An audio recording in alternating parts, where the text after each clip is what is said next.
አሰላሙ አለይኩም ወራህመቱላሂ ወበረካቱ። ውድና የተከበራችሁ የዚህ ቻናል ተከታታይ ፋሚሊዎች እንኳን ደህና መጣችሁ። ዛሬ አዲስ ትረካ ይዤላችሁ መጥቻለሁ። ተከታተሉ፣ የትም እንዳትሄዱ በላችሁት። እስማዒል ዳቦን በመጋገርና በመሸጥ ይተዳደራል። ከራሱ ማሳ የሚያገኘውን ጤፍ ፈጭቶና አብኩቶ ዳቦችን በመሸጥ ይተዳደራል። ምንም ያህል እድሜው 40 ሊደርስ የተቃረበ ቢሆንም ነገር ግን እስካሁን ድረስ ልጅን አላገኘም። በዚህም ሁለቱ በጣም ያዝናሉ። ቤቱን በደስታና በጩኸት የሚሞላላቸውን ልጅ አላገኙ። ሁል ጊዜ ሚስቱ ኢስማዒል ወደ ሥራ በመሄድበት ሰዓት ቁጭ ብላ መተከዝ፣ ለአላህ ዱዓ ማድረግ፣ አላህ ልጅን እንዲሰጣቸው መለመን ብቻ ነበር ስራዋ። አንድ ቀንም ኢስማዒል ወደ ሥራ ወጥቶ ለዳቦ የሚሆኑ ዱቄቶችን እያዘጋጀ ሳለ በድንገት አንድ አሮጊት ወደ እሱ ጋር ትገባለች። ያቺ አሮጊት በጣም ያረጀችና እየተንቀጠቀጠች እሱ ጋር ትመጣና ልጄ ሆይ ባክህ በጣም ርቦኛል፣ የተወሰኑ ዱቄቶችን ስጠኝ፣ ለቤተሰቦቼ የሚሆን የተወሰነን ቀለብ ይዤ ልግባ ብዬ ነው ብላ ትጠይቀዋለች። በጣም ከመድከሟ የመጣ የተደገፈችበት እንጨት እንኳን እየተንቀጠቀጠ ነበር። ኢስማዒልም አዛውንቷን ሲመለከት ወዲያውኑ እሺ እዚሁ ጠብቁኝ አላቸውና ካዘጋጀው ትኩስ ዱቄት ቀንሶ ምንም ሳይሰስት ይሰጣታል። አሮጊቷም የኢስማዒልን ደግነት ስትመለከት በጣም ትደሰታለች። እዛው ቆማም ኢስማዒልን መመረቅ ትጀምራለች። አላህ በዚህ ፋንታ የፈለግከውንና የተመኘከውን ነገር ይስጥህ እያለች ዱዓ አደረገችለት። ከዛም ዱቄቱን ይዛ ትወጣለች። ኢስማዒልም ያደረገው ነገር ትንሽ ቢሆንም ውስጡ ግን እርጋታ ይሰማው ጀመር። በሰራው ትንሽ ሥራ አሮጊቷ ያደረገችለት ዱዓ የተሳካ እየመሰለው መጣ። እውነታውም እንደዛው ነበር። ከተወሰኑ ቀናት በኋላ የኢስማዒል ሚስት ሆዷ እየገፋ ይመጣል፣ እርጉዝ ትሆናለች። በዚህም ኢስማዒልም እሷም በጣም ይደሰታሉ። ከብዙ ዓመታት በኋላ የአይናቸው ማረፊያ የሆነ ልጅን ሊያገኙ በመሆኑ በጣም ይደሰታሉ። ግንባራቸውን መሬት ደፍተው አላህን ማመስገን ጀመሩ። ኢስማዒልም ያዛውንቷ ነገር ትዝ ብሎት በዛ ዱዓ ሰበብ እንደሆነ ማሰበ። አሁን ኢስማዒል ከደስታው ብዛት ብዙውን ሰዓት ከሚስቱ ጋር ማሳለፍ ጀመረ። ከተወሰኑ ወራት በኋላ ሚስት ታምጥና ቤት ላይ ተሰምቶ የማይታወቀው ለመጀመሪያ ጊዜ የሕፃን ልጅ ለቅሶ ይሰማል። የተወለደችው ልጅ ሴት ነበረች። በጣም ውብ የነበረች ጨረቃ የምትመስልና የምታበራ ላያት ሁሉ የምታሳሳ ቆንጂዬ ልጅ ነበረች። የልጅቷንም ስም አሕላም ብለው ይሰይሙታል። አሕላም እያደገች ትመጣለች። ውበቷም ልክ እንደዛው እየጨመረ መጣ። በመንደሩ ሰዎች ሁሉ መነጋገሪያ ሆነዋል። እስካሁን ሳይወልዱ ቆይተው በስተመጨረሻ እድሜያቸው ወልደው የወለዱትም ልጅ ምን ያህል ቆንጂዬ እንደሆነች ይወራ ጀመረ። ኢስማዒል በተገኘበት ቦታ ሰዎች ሲጠይቁት ያለምንም ማፈር ስለ ልጁ ውበትና ስላገኘው ሪዝቅ ይናገር ጀመር። አንድ ቀንም ሱቁ ቁጭ ብሎ ሳለ ያቺ አሮጊት ድንገት ወደ እሱ ጋር ትመጣለች። ኢስማዒልም አሮጊቷን እንደተመለከታት ነበር ያወቃት። ወዲያውኑ ተነስቶ አቀባበል አደረገላት። ከሱ ጋርም ብዙ ካወሩ በኋላ አዛውንቷ የመጣችው ተቸግራ ሳይሆን የሰማችው ነገር እንዳለ ልጅ መውለዱን አውቃ እንኳን ደስ አለህ ልትለው ነበር የመጣችው። ኢስማዒልም በደስታ አዎ ልጅን ወልጃለሁ፣ ምናልባት ያንቺ ዱዓ እኮ ሰበብ ሆኖ ሊሆን ይችላል አላህ የተቀበለን፣ አላህ ኸይር ጀዛሽን ይክፈልሽ እያለ ያመሰግናት ጀመረ። አዛውንቷን በጣም ደስ ይላል፣ አላህ በሰጠህ ነገር በአግባቡ ተጠቀም፣ በሱ ላይ በጣም ድንበርም እንዳታልፍ በጣምም እንዳትዘግጥ ብላ ትመክረውና ትወጣለች። ኢስማዒልም ያቺን አሮጊት ድጋሚ በማግኘቱ በጣም ደስተኛ ነበር። በሌላ በኩል ቆንጂየዋ አሕላም ውሃን ቀድታ ስትመለስ ሁል ጊዜ በዛ አካባቢ የሚሰራው አንድ ምስኪን ደሃ የገበሬ ልጅ ነበር። ሁል ጊዜ እሷን ይመለከታታል። ሁል ጊዜ ጠዋት ጠዋት አሕላም ውሃን ቀድታ ስትመለስ ያያታል። ነገር ግን እንደተመለከታት ነበር አይኑን ጎንበስ የሚያደርገው። እሷም ልክ እንደዛው እሱ ጋር በምትደርስ ሰዓት ፍጥነቷን ጨምራ አጎንብሳ ወዲያውኑ ታልፍ ነበር። ወጣቱም በእሷ እንደተፈተነ ሲገባውም ወደ ቤቷ ይሄድና ለአባቷ ኢስማዒል አሕላምን ማግባት እንደሚፈልግ ይጠይቀዋል። ከኢስማዒል የሰማው መልስ ግን በጣም ከባድ ነበር። እኔ ልጄን የምድረው ለአንድ ንጉሥ ወይም ለአንድ አሚር ነው፣ ከዛ ውጪ ለማንም አልድረም ይለዋል። ይህንንም ስታውቅ አሕላም ሳታስበው እንባዋ ዱብ ይላል። ማልቀስ ጀመረች። እናትም ወደ ራሷ አስጠግታት አብሽሪ ልጄ አታልቅሺ፣ አላህ ላንቺ ጥሩ ያለው ይሆናል እያለች ታባብላት ጀመር። አንድ ቀንም የመንደሩ ንጉሥ ፈረሰኞቹን አስከትሎ በየሰዎቹ መንደር እየተጓዘ ነበር። ሰዎች ሁሉ ያንን ውብ በወርቅ የታጀበውን ሰዎች እየተመለከቱ ፈዘው ቀርተዋል። ወዲያውኑ አንድ አንባቢ ሰዎች በተሰባሰቡበት ቦታ ቆሞ እንዲህ ይላል፣ የንጉሡ ወንድ ልጅ ከራሱ ከዚሁ መንደር ሚስትን ማግኘት ይፈልጋል፣ ለሱ ምትሆን በጣም ውብ የሆነችና ጎበዝ የሆነችን ሴት። እኛም ይህንን በማሰብ ለሱ የምትሆነው የኢስማዒል ልጅ አሕላምን መርጠናል። በዚህ መንደር ላይ እንደ አህላም ውብ ስለሌለ እሷን መርጠናል ብሎ ያነባል። አባትና እናት ይህንን ሲሰሙ በጣም ደስተኛ ነበሩ። በተለይ አባቷ ኢስማኤል ከአሁን በኋላ ልጄ የንጉሥን ልጅ አግብታ የእኛንም ሕይወት የእሷንም ሕይወት ትቀይራለች ብሎ አስቦ ነበር። ነገር ግን አህላም እኔ ያንን የንጉሥ ልጅ ማግባት አልፈልግም፣ የማላውቀውን ሰው አላገባም እያለች ማልቀስ ጀመረች። ኢስማኤል ግን ጭራሽ ሊሰማት አልቻለም። እኔ እኮ ይህንን ለብዙ ዓመታት ሳስበው ነበር። ምን አይነት የድህነትን ኑሮ እንደምንኖር ታውቂያለሽ። ስለዚህ አንቺ ያንን የንጉሥ ልጅ አግብተሽ ራስሽም የተሻለ ሕይወት ትኖሪያለሽ፣ የእኛንም ሕይወት ትቀይሪያለሽ። እኛም ዕድሜያችን ገፍቷል። ስለዚህ ልጄ እሺ በይኝ ይላታል። አህላምም አባቷን ማስጨነቅ አልፈለገችም። አንገቷን ብቻ እሺ በማለት አወዛወዘችለት። ነገር ግን ምንም ፈቃደኛ አልነበረችም። አባትም አብሽሪ፣ ምንም አትፍሪ፣ የሚፈጠር ነገር የለም ብሎ ያረጋጋት ጀመር። ከንጉሡ የተላከላትን የሚያምር ልብስ ለብሳ እናትና አባቷን ለመሰናበት ቆመች። አሁንም ቢሆን ግን ደስተኛ አልነበረችም። እንባዋ እየፈሰሰ ነበር። ከምትወደው እናትና አባቷ ጋር እንድትለይ መሆኑን ስታውቅ በጣም አዝናና ተከፍታ ነበር። ከእናቷ ጋርም ለረጅም ጊዜ ተቃቅፈው ማልቀስ ጀመሩ። እስካሁን ድረስ ለአንድ ቀን እንኳን ከእናቷ ተለይታ አታውቅም ነበር። በሌላ በኩል አማር የተባለው ሁል ጊዜ ይከታተላት የነበረው ያ ምስኪን ወጣት አሁንም ጉዳዩን መከታተሉን ቀጠለ። ከተማው ላይ አንድ ጥግ ላይ ቆሞ ይከታተል ጀመር። አህላም እንኳን በጋብቻው ፈቃደኛ እንዳልሆነችና እንዳዘነች አስተውሎ ነበር። አህላም በተዘጋጀላት ተንቀሳቃሽ ሰረገላ ላይም ገብታ መጓዝ ጀመረች። ውስጧ በጣም አዝኗል። ለአባቷ ብላ እንጂ ጋብቻውን ምንም አልፈለገችውም ነበር። ወደ ቤተ መንግስቱም ደረሰች። ያየችው ነገር በጣም አስገረማት። በሩን ለመክፈት እንኳን ከ6 በላይ ሰራተኞች ነበሩ። ሁሉም አህላም በመምጣቷ ጎንበስ ብለው ሰላምታ ያቀርቡላት ጀመር። የቤተ መንግስቱ ውበት በምን አይነት መልኩ እንደተሸበረቀ ስትመለከት ፈዛ ቀረች። ከዚህ በፊት እንደዚህ አይነት ነገር አይታ አታውቅም ነበር።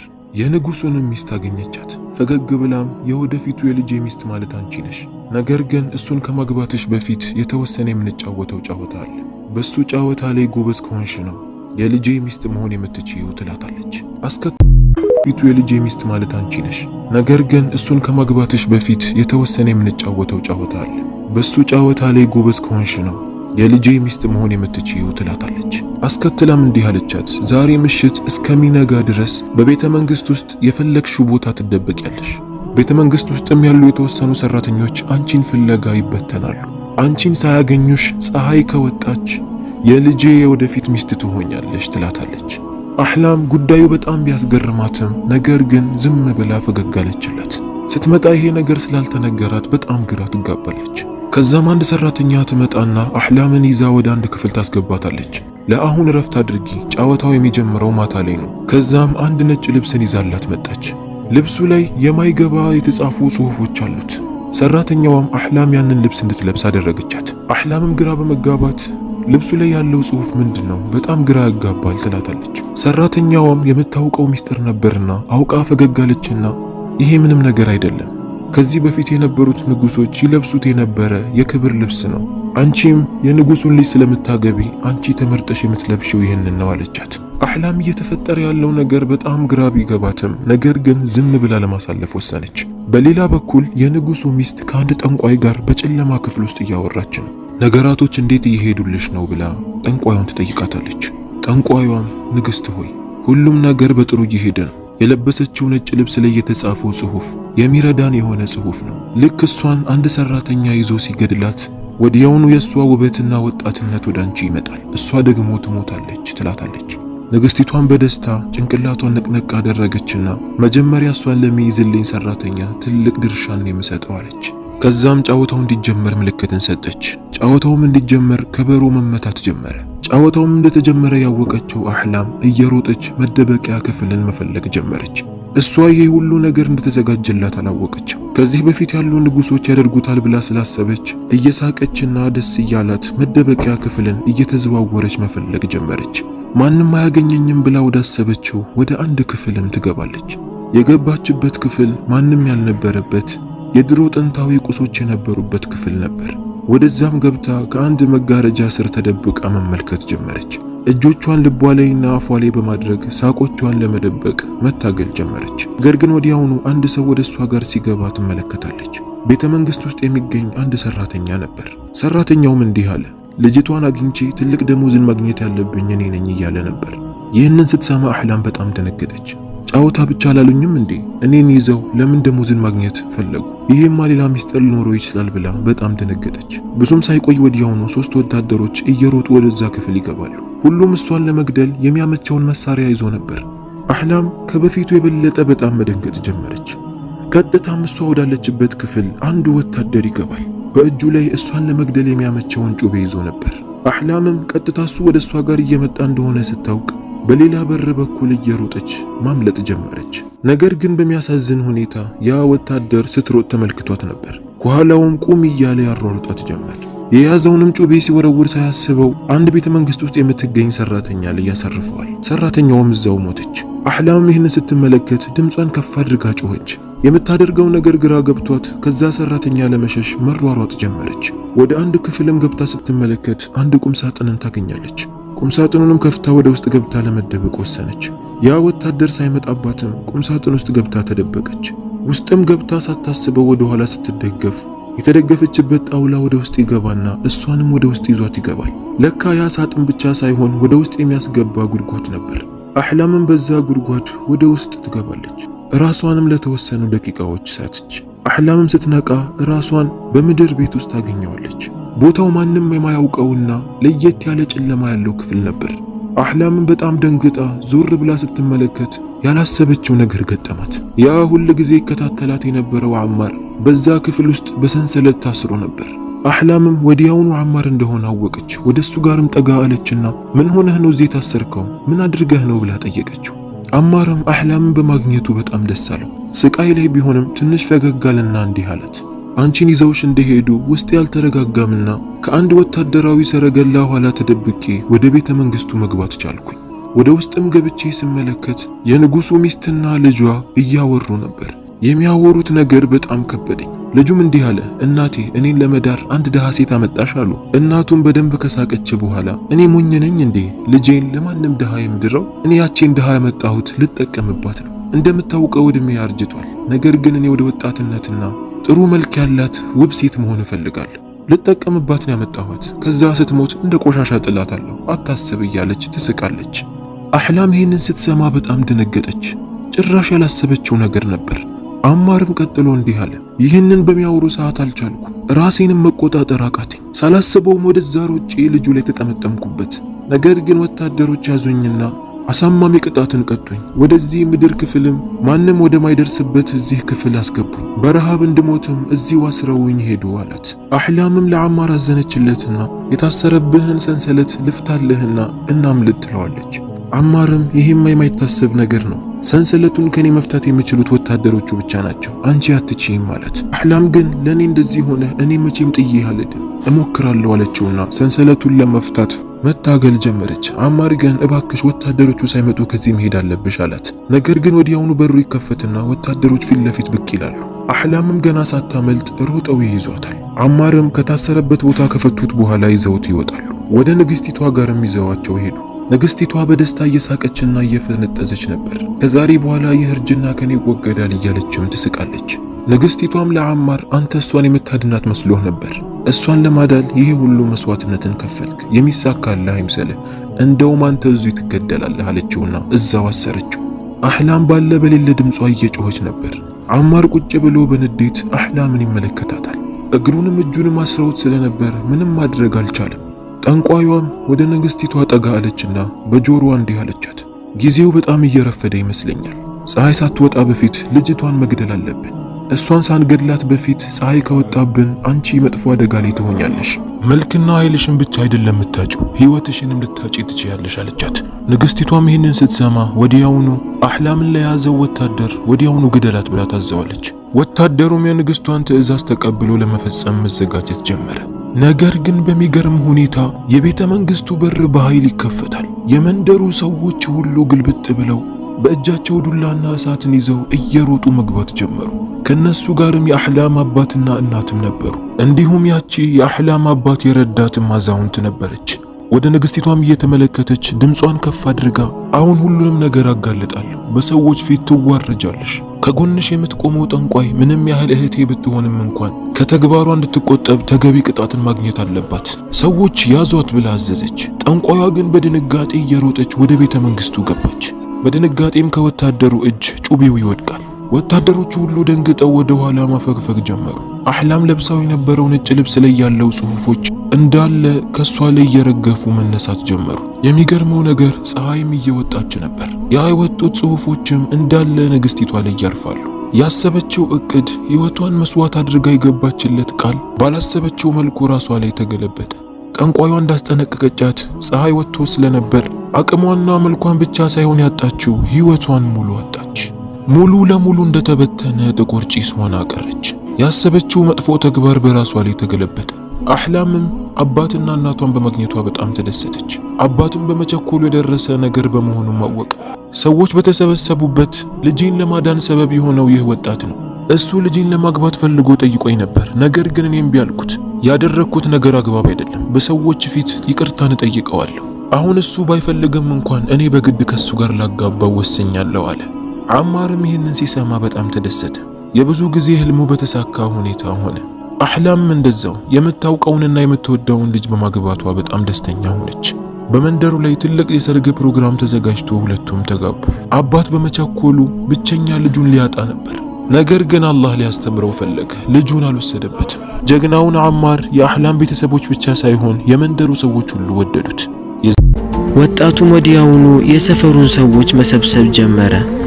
ብዙም ሳይቆይ ሰዎቹም ተሰበሰቡለት።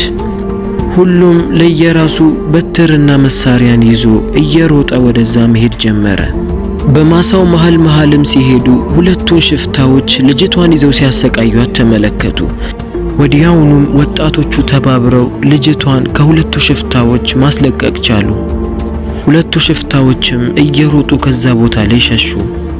ወጣቱም ልጅ ልጅቷን ይዞ ወደ ቤቱ ተመለሰ። አያትየውም ልጅቷን ስትመለከታት በደስታ አቀፈቻት። አንቺ ላይ እየተከሰተ ያለው ነገር ምንድነው? ንገሪኝ አለቻት አያትየው። ልጅቷም በረጅሙ ከተነፈሰች በኋላ እንዲህ አለች። የተወለድኩት ቤተ መንግስት ውስጥ ነው። ከልጅነቴ ጀምሮ ያደግኩትም እዛው ነው። ከልጅነቴ ጀምሮ እንደ ሰራተኛ እየካደምኩ ነበር የሙለው። ምግብንም በማብሰል ለንጉሱ አቀርብ ነበር። ንጉሱ ሁሉ ጊዜ እኔም ባየኝ ቁጥር ፈገግ እያለ ወደሱ ያስጠጋኝ ነበር። ደግ ሰው መስሎኝ ነበር። ነገር ግን ቀረብ ብዬ ስመለከተው ውስጤ ላይ የሆነ ነገር ረበሸኝ። በሰዓቱ አልተረዳሁም ነበር። አንድ ቀን መጥፎን ነገር ሊያረግብኝ ፈለገ።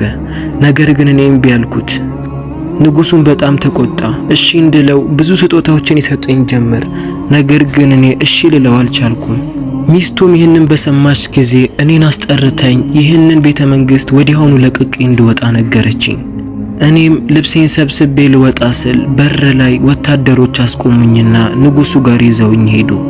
ንጉሱም ቤተ መንግስቱን ለቅቄ ልወጣ እንደነበረ ሲሰማ ለምን ያለኔ ፍቃድ ልትወጪ ወሰንሽ? የዚህ ቤተ መንግስት ኃላፊ እኮ እኔው ነኝ። አሁንም እንደ አዲስ ሊቀርበኝ ፈለገ። ነገር ግን እኔ እምቢ አልኩት። በዚህ ሰዓትም ቁጣው በረታና እንድታሰር አደረገኝ። በእስር ቤት ውስጥም ከባድ ስራንም እንድሰራ አደረገ። አንድ ምስኪን አሮጊት ወደ እኔ ጋር መጣችና ቀረብ ብላ እንዲህ አለችኝ። እንዲህ ዝቅ ብለሽ ማየቴ በጣም ከብዶኛል። እውነቱን ልታውቂው ይገባል አለችና አነስ ያለች የአንገት ሐብልን አውጥታ በእጄ ላይ ያደረገችውና እንዲህ አለችኝ። ይሄ የንግስቷ እናትሽ ሐብል ነው። በሐብሉ ላይ የንግስና ማህተም አለበት አለችኝ። አሮጊቷም እናቴ በከተማ ውስጥ ካሉ ባለሀብቶች ወተትን እያለበች በቤተ መንግስት ውስጥ ትሸጥ ነበር። በሰዓቱ የነበረውም ንጉስ በሷ ፍቅር ላይ ወደቀ። እናቴንም አገባት። ከሷም 2 ልጆችን ወለደ። ነገር ግን ይሄ መጥፎ አማካሪ ንጉስ በሆነበት ጊዜ አባቴን አሰረው። አባቴም በእስር ቤት ውስጥ ተሰቃይቶ ሞተ። እናቴንም ከቤተ መንግስቱ አባረራት። የት እንዳለች እንኳን ማንም አያውቅም። ከገዛ የሥጋ ወንድሜ ጋርም ለያዩ። ወንድሜንም ከቤተ መንግስቱ አርቀው ወሰዱት። እኔም በቤተ መንግስት ውስጥ እያገለገልኩ መኖር ጀመርኩኝ አለቻቸው። አያትየውም ወዲያውኑ ቀና ብላ እስር ቤት እያለሽ አሮጊቷ የሰጠችሽ ሀብል እጅሽ ላይ ያለን ብላ ጠየቀቻት። ልጅቷም አው ብላ ከደበቀችበት አውጥታ አሳየቻት። አያትየውም ሀብሉን ተቀብላ ስትመለከት አይኗ ፈጦ ቀረ። ይሄ ሀብል የምወዳት የልጄ ሀብል ነው አለች። ልጅቷን በድንጋጤ ቀና ብላ ተመለከተቻትና ልጅሽ የማን ልጅ ብላ ጠየቀቻት። አያትየውም አይኗ በእንባ ተሞልቶ ልጅቷን አስጠግታ እቅፍ አደረገቻት። አያትየውም ድምጿ የተንቀጠቀጠ እንዲህ አለች፣ ይሄ ሀብል የእናታችሁ የኔ ደግሞ የልጄ ነው። የእናንተን መለየትና የባሏን መሞት መቋቋም አልቻለችም። ታማ እንዳለቀሰችም ሞተች። አይኑ በእንባ ወደ ተሞላው ወጣት እየተመለከተች ከሱ ወንድምሽም ጋር ለያዩአችሁ። ወንድምሽንም ከቤተ መንግስቱ ካባረሩት በኋላ አንዲት ሰራተኛ እሱን ይዛው እኔ ጋር መጣች። ደብቄም እንዳሳደገው ካገኙት ግን እንደሚገሉት ማስጠንቀቃ ነገረችኝ። እኔም ለማንም ላለመናገር ቃል ገብቼ እዚህ ጎጆ ቤት ውስጥ እሱን ማሳደግን ቀጠልኩ። ወንድምሽንም እንደ ትልቅ ወርቅ ደብቄው ማንም ሳያየው አሳደግኩኝ። ነገር ግን አሁን ጊዜው ነው፣ ሁለታችሁ ወንድምና እህት ናችሁ ብላ ነገረቻቸው። ወጣቱ ልጅም የአባቴን ቦታ አስመልሳለሁ፣ እህቴንም የበደሏትንም ሁሉንም እቀጣለሁ አለ። አያትየውም ኢንሻአላህ አሁን ጊዜው የእናንተ ነው፣ ከአባትህ ጋር ቆመው ቤተ መንግስቱን ቀጥ አድርገው በፍትህ ስለሚያስተዳድሩትን ሰዎች ፈልግ፣ እነሱ ይረዱሃል አለችው። ከዛም ሶስቱም ተቃቅፈው መላቀስ ጀመሩ። በቀጣዩ ቀንም ወጣቱ ልጅ አያትየው የነገረችውን የአባቱን ጓደኞች ሊፈልግ ወጣ። ወደ ነገረችውም ቦታ ሄዶ ሲያፈላልግ የአባቱን ጓደኞች አገኛቸው።